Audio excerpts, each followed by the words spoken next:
একদিন আবু হুরায়রা সাহাবায়ে আজমাইনদের মাঝে আসলেন।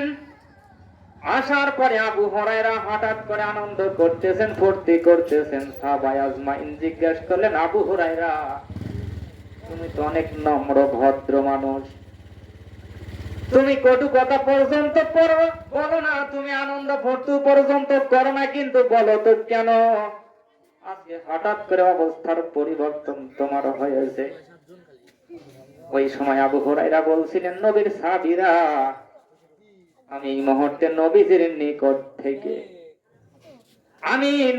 নিকট থেকে কোরআনুল কারীমের সূরা কাসাসের 56 নম্বর আয়াত আমি নবীজির নিকট থেকে শুনে এসেছি।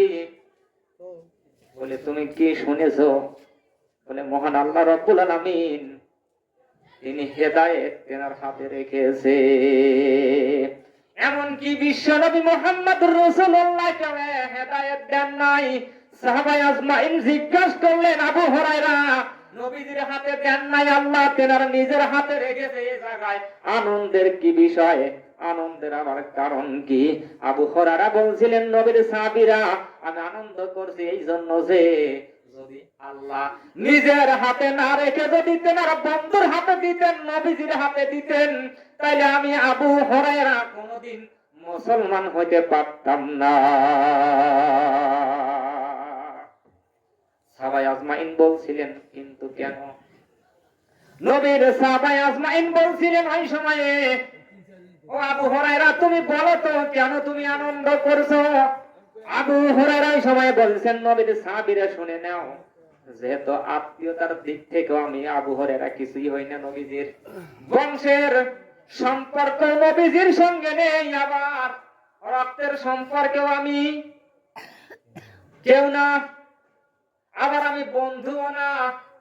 আল্লাহ রাব্বুল আলামিন হেদায়েত যদি তেনার হাতে রাখা না দিয়ে যদি নবীজির হাতে হেদায়েতটা দিতেন, এই হেদায়েত আল্লাহর নবীজি তেনার আত্মীয়দেরকে দিতেন, তেনার চাচাদেরকে দিতেন, তিনি চাচাতো ভাইদেরকে দিতেন, তিনি বন্ধু বান্ধবদেরকে দিতেন।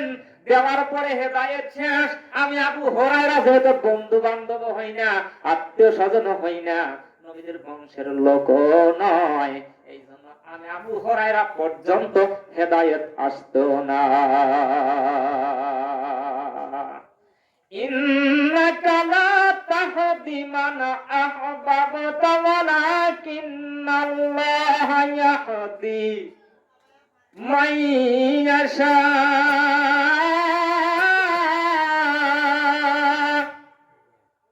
ওয়াহুয়া আলামু বিল মুহতাদিন।